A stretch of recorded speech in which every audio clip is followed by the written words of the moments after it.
Cześć, siemanko, z tej strony Toryn, witam was bardzo serdecznie. Czas na podsumowanie wrażeń z bety Battalion 1944. Jak wiadomo, ci co oglądali streama, czy też mnie kojarzą tam w jakiś tam sposób, czy to z ZG, czy z jakiejś innej tam społeczności, czy innego community. Generalnie no, gra mi się bardzo podoba, sam spędziłem wiele lat grając, no może nie do końca sportowo, ale grając na różnych serwerach Promot, czy też w Kod 2 PAM, więc... Wiem, co czują gracze, czując tą nostalgię, również ją czuję, ale nie zmienia to faktu, że stare Call of Duty, jak właśnie COD 2 czy COD 4 Promot, też miał jakieś flawy, też miał jakieś błędy, które wydaje mi się, że w dzisiejszych czasach byłyby skłonne zniknąć. I jestem ciekaw, czy Bram i cała ekipa Bulkhead Interactive zaryzykuje, żeby jednak poprawić ten COD game, jakim jest Battalion. Ponieważ jest kilka rzeczy, które chciałbym tutaj wymienić.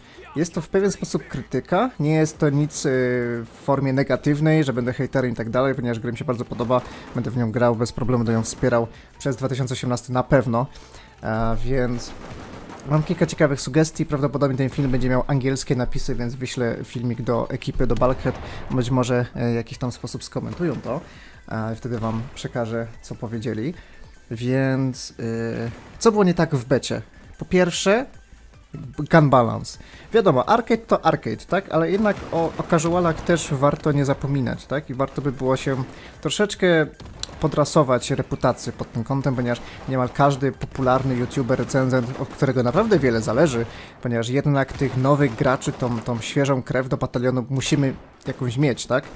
Nieważne, jakim kompetytywnym graczem byłby, gdyby nie to wiecie, to CS by nie istniał teoretycznie, tak? Nie byłby taki popularny, gdyby nie właśnie ci gracze, te dzieci, te osoby, które po prostu grają dla przyjemności ze znajomymi. Więc arcade będzie na pewno sporym punktem widowiskowym dla sporej ilości graczy. I tak się składa, że w przypadku arcade mam tylko kilka lekkich zastrzeżeń. Jeżeli chodzi o dominację, to problem jest taki, że kiedy ktoś ucieknie od flagi, szybko do niej wróci, ponieważ z jakiegoś powodu zasięg odbijania flagi jest bardzo malutki. Trzeba dosłownie stać w tej fladze, żeby ją odbijać. Wydaje mi się, że nie powinno być tak, że jak gracz odejdzie od strefy odbijania flagi, no nie wiem, na przykład tupnął przez przypadek o jeden krok za daleko i chce do niej wrócić, to musi odbijać tą flagę od nowa. Tak nie powinno być. W Call of Duty zawsze ten status, ten procent odbijania flagi generalnie opada z jakimś tam tempem, a nie od razu przechodzi w stan 0.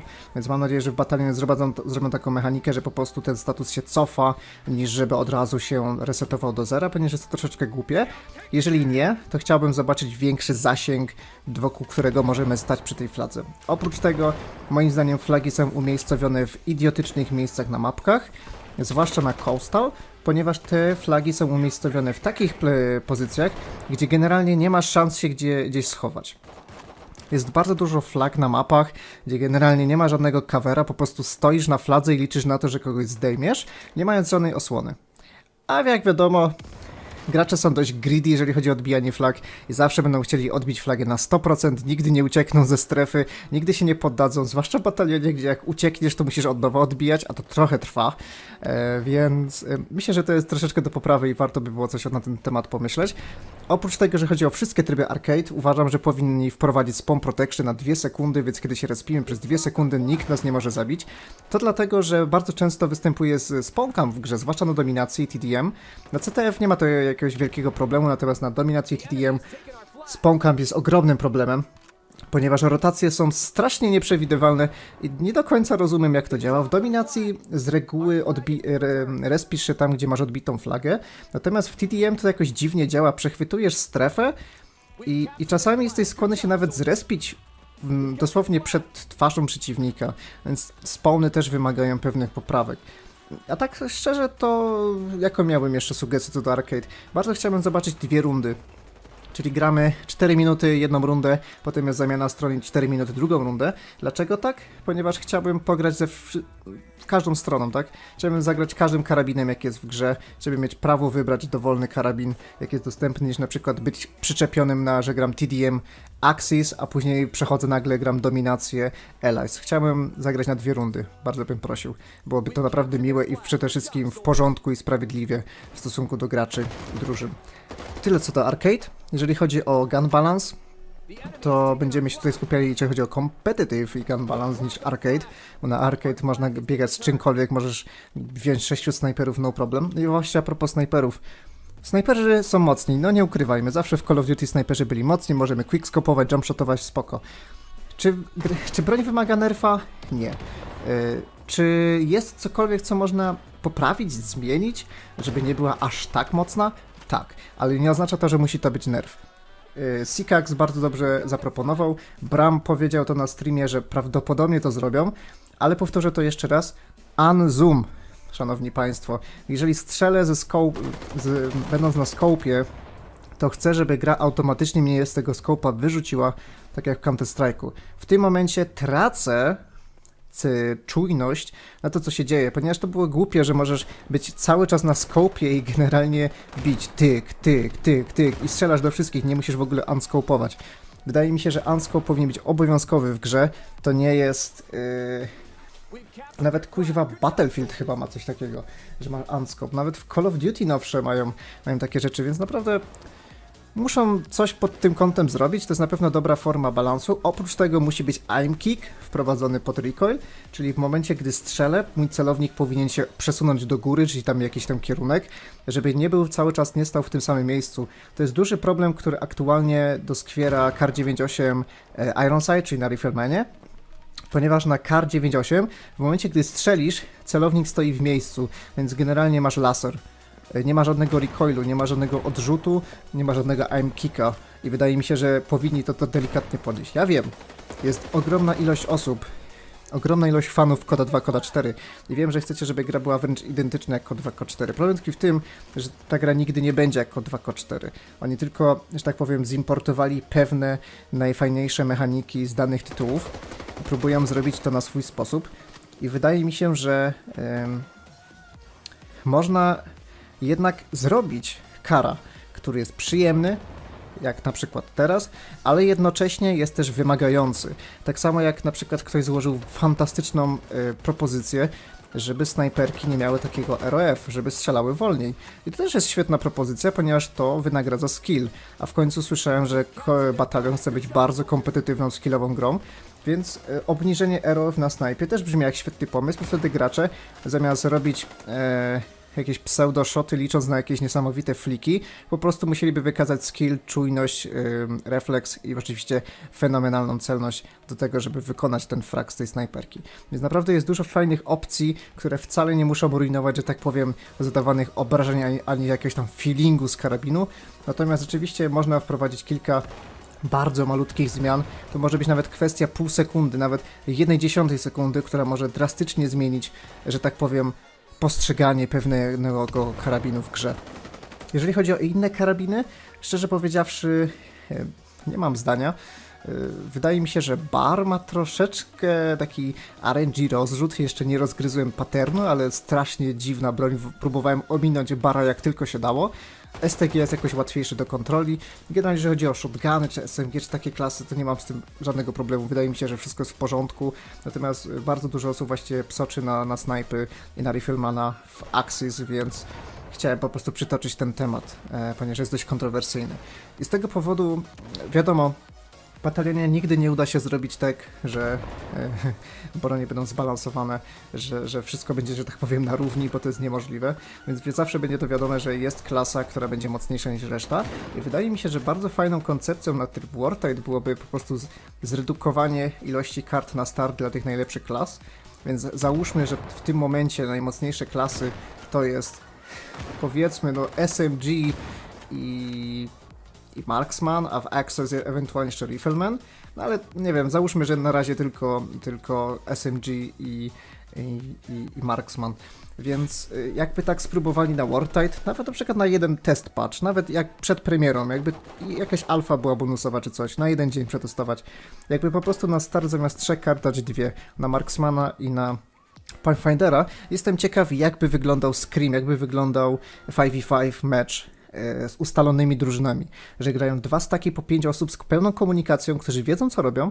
i chciałbym zobaczyć jakby wyglądał mecz, ponieważ wydaje mi się, że zmniejszenie ilości kart na start dla najlepszych klas może być wielkim game changerem, jeżeli chodzi o rozgrywkę w batalionie, która bardzo mocno mogłaby przypomnieć stare czasy promodowego czy pamowego systemu limitacji klas.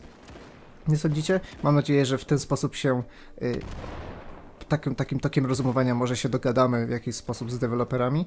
A oczywiście chciałbym usłyszeć wasze propozycje na ten temat. Oprócz tego bardzo dużo ludzi cały czas narzeka, że nie ma żadnej refundacji kart. I szczerze powiedziawszy, nie wiem, czy ona w ogóle jest potrzebna, ponieważ defaultowa klasa jest mocna. Nie ukrywam, defaultowa klasa jest naprawdę mocna. Może nie jest aż tak potężna jak Marksman, ale jednak potrafi zabić wielu przeciwników. Wystarczy mieć dobrego aima, no i oczywiście trenować. Sam zresztą Bram, strasznie wkurwiony na streamie, powiedział, że ludzie po prostu nie wierzą w to, że default jest mocny i to, że masz dobry karabin, który zabija jednym strzałem w głowę, to jeszcze masz darmowego smoka i darmowy nade, co jest po prostu fenomenalne. No, default jest jedną z lepszych klas w grze i wydaje mi się, że po prostu trzeba zmienić, jak już tak powiem, myślenie, że skoro default, że to jest do eco, to musi być słabe. No tak, myślenie z CS-a. No właśnie problem w tym, że nie jest. Więc mam nadzieję, że gracze się w końcu przekonają do defaultowej klasy i nawet jak stracą wszystkie klasy limitowane, to przynajmniej defaultem naprawdę jesteś skłonny dużo ugrać, tylko wystarczy umieć, wystarczy się nauczyć korzystać z M1A1 i z Gevera. Ja zamiast refundacji kart i wprowadzania premii za porażkę, uważam, że powinni do gry wprowadzić nagrody za plant i defuse, ponieważ obecnie w batalionie za plant i defuse paki nie dostaje się nic. Nie dostaje się ani punktów doświadczenia, ani żadnych nagród. Więc to, co chciałbym zaproponować, to, że na start meczu zamiast 8 nade'ów i 8 smoków chciałbym zobaczyć 6 nade'ów i 6 smoków na start, więc ilość byłaby zredukowana, limitowana, więc gracze musieliby częściej decydować i komunikować się z drużyną, kto konkretnie powinien wziąć ten granat i czy rzeczywiście jest to dobra runda, żeby skorzystać z tej broni. Jest to taki prosty naprawdę system psychologiczny. Im mniej czegoś posiadasz na start, tym mniej jesteś rozrzutny, prawda?